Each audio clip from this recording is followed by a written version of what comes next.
In the forgotten village of Holofen, where fog clung to the ground like a shroud, whispers spoke of the dancing lady. She wasn't human, not anymore.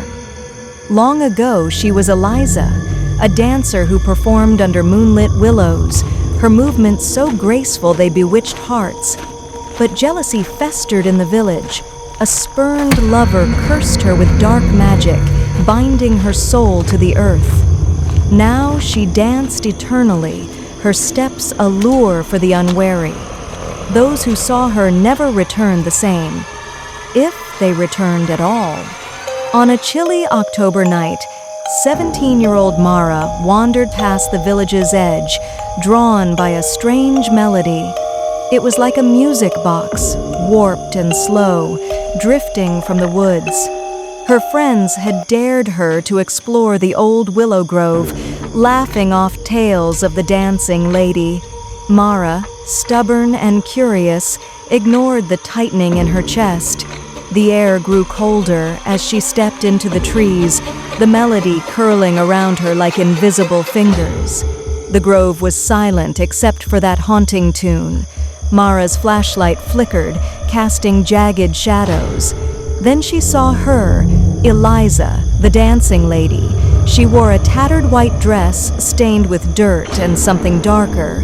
Her feet, bare and bloodied, moved in perfect rhythm, never touching the ground. Her head was tilted at an unnatural angle, her eyes hollow black pits that seemed to swallow light, yet her lips curved in a smile, too wide, too sharp. Mara froze, her breath hitching, as the dancing lady's gaze locked onto her. The melody grew louder, pounding in Mara's skull. She wanted to run, but her legs wouldn't move. The dancing lady glided closer, her movements jerky yet graceful, like a puppet on frayed strings. "Dance with me," she whispered, her voice a hiss that slithered into Mara's mind. Mara's body betrayed her. Her feet twitched, then stepped, mimicking Eliza's rhythm. Tears streamed down her face as she danced, unable to stop, her joints aching as if they'd snap. Hours passed, or maybe minutes. Mara couldn't tell. Her shoes were soaked with blood, her feet raw. The dancing lady never slowed, her laughter a low, guttural sound that echoed unnaturally. Mara glimpsed others in the shadows, figures pale and gaunt, dancing in silence, their eyes empty. Were they victims, trapped forever?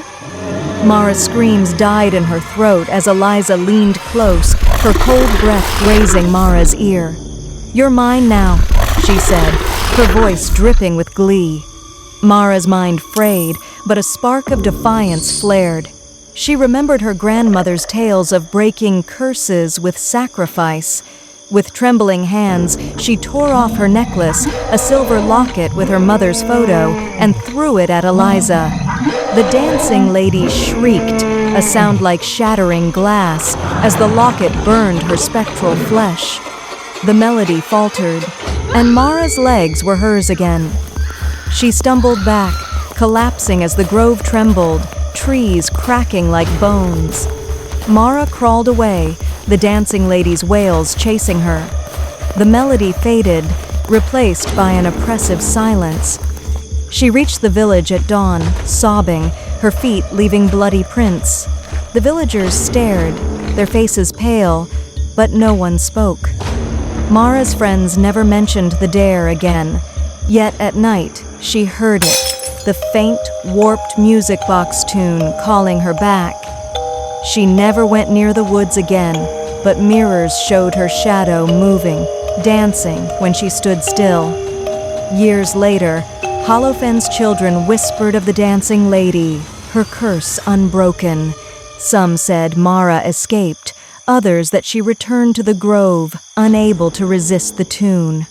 On moonless nights, the willow grove glowed faintly, and those brave enough to look saw her, Eliza, dancing, her sharp smile waiting for the next soul to join her eternal waltz.